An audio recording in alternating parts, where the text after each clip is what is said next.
Luisa González obtiene el 41%, Daniel Noboa el 38%, voy a dar los números cerrados.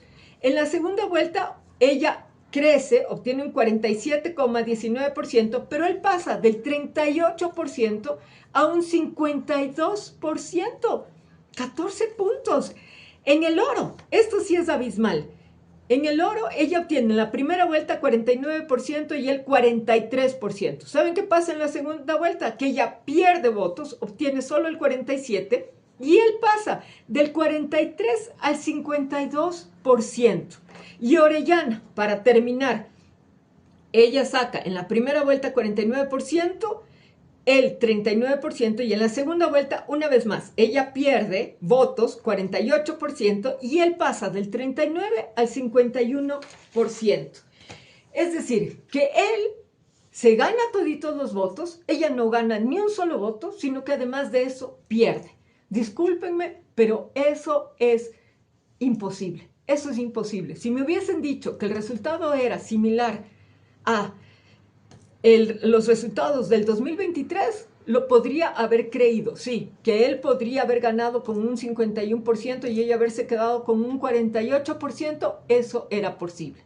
Pero que ahora le gane con 12 puntos, que él saque casi 56% y ella se quede con el mismo 44%, eso es imposible. Que haya gente que no solo no votó, sino que dejó de votar, le quitó el voto, no, eso es imposible. Yo estoy segura de que eso es imposible. Y ustedes me dirán cómo, en qué lugar o en qué espacio esto sería posible si no es con un fraude.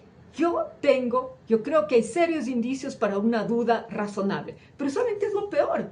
¿Saben qué es lo peor? No solamente que parte del pueblo ecuatoriano de hecho ha sido lobotomizado, porque si no yo no puedo entender cómo pueden votar por el neoliberalismo con todo lo que nos está pasando, la pesadilla que estamos viviendo, la violencia, las personas eliminadas todos los días, la corrupción, las mafias que se dedican al NARCO. Y es más, ahí también, si entonces es Correa el que está vinculado con estos grupos delincuenciales, ¿cómo es posible que estos grupos delincuenciales entonces dejen que quienes los están atacando y no sé qué ganen, en vez de haber favorecido con una serie de maniobras que ganen quienes en cambio los están aupando? ¿Cómo se entiende? Pero por favor, un poco de cabeza para entender, para comprender que aquello que se dice en el mundo de la lógica no es posible. E incluso en los mundos como los nuestros, como los de los países de América Latina, tampoco es posible. Para terminar, una vez que ya he dicho todo esto, ¿saben qué? Me ha parecido lo peor. El comportamiento de algunos compañeros y compañeras de la señora González. He visto, ya no sorprendida, y ya hablaré sobre esto en otro momento, sobre qué es el correísmo y por qué algunas personas actúan como actúan dentro del correísmo. He visto como la señora Aguiñaga, prefecta del Guayas, Aquiles Álvarez, alcalde de Guayaquil, Pavel Muñoz, alcalde de Quito, Paola Pavón, prefecta de Pichincha, Leonardo Orlando, prefecto de Manabí, han salido hoy temprano a decir que reconocen que Daniel Noboa ha ganado, ha sido reelegido y que esperan por el bienestar de sus pueblos locales, imagino, que tenga un periodo exitoso. Pero ¿cómo? ¿Se ha visto tamaña deslealtad, ¿qué puedo decir? Es que a mí realmente, no sé, este tipo de actitudes, este tipo de mal ejemplos, no les puedo decir lo que me produce. Realmente eso, no les puedo decir. En fin, díganme qué creen ustedes. Espero que puedan utilizar la lógica de los datos, no de lo que me sale a mí de alguna parte de la emoción. Yo estoy hablando así, pero porque sí estoy indignada. Ya digo, no soy correísta, pero no me puedo quedar callada frente a esto. No me puedo quedar callada frente a la hipocresía mundial de quienes, Boric, por ejemplo, no solo que no salió a pedir las actas, sino que salió a reconocer y ya mandó su felicitación de esta hipocresía mundial, que ni siquiera, imagínense, la señora González ni siquiera es de izquierda. El periodo de Rafael Correa fue bastante progresista en lo político, en lo económico, digamos que socialdemócrata. Pero imagínense si con un poquito, si tratando un poquito de equiparar las cosas, de que haya un poco de justicia social, un poquito de equidad, un poquito de redistribución de la riqueza, son capaces de hacer esto. Comprendemos muy bien qué son capaces de hacer con respecto a otros países que se han tratado de que haya mayor equidad, mayor soberanía, mayor dignidad para sus pueblos. Las leo y los leo con cabeza, díganme qué piensan. Yo sí creo que aquí ha habido algo que no cuadra, que no está bien y que deberíamos lo mínimo todavía en este momento sí exigir que se presenten las actas, que se abran, que se publiquen, que se expliquen estos resultados. Es lo mínimo que deberíamos esperar, porque lo que seguro ya sabemos que el Ecuador va a recibir es más pobreza, más violencia, más personas eliminadas, más personas migrantes, más de esta pesadilla que parece que no va a terminar. Un abrazo fraterno para todas y todos.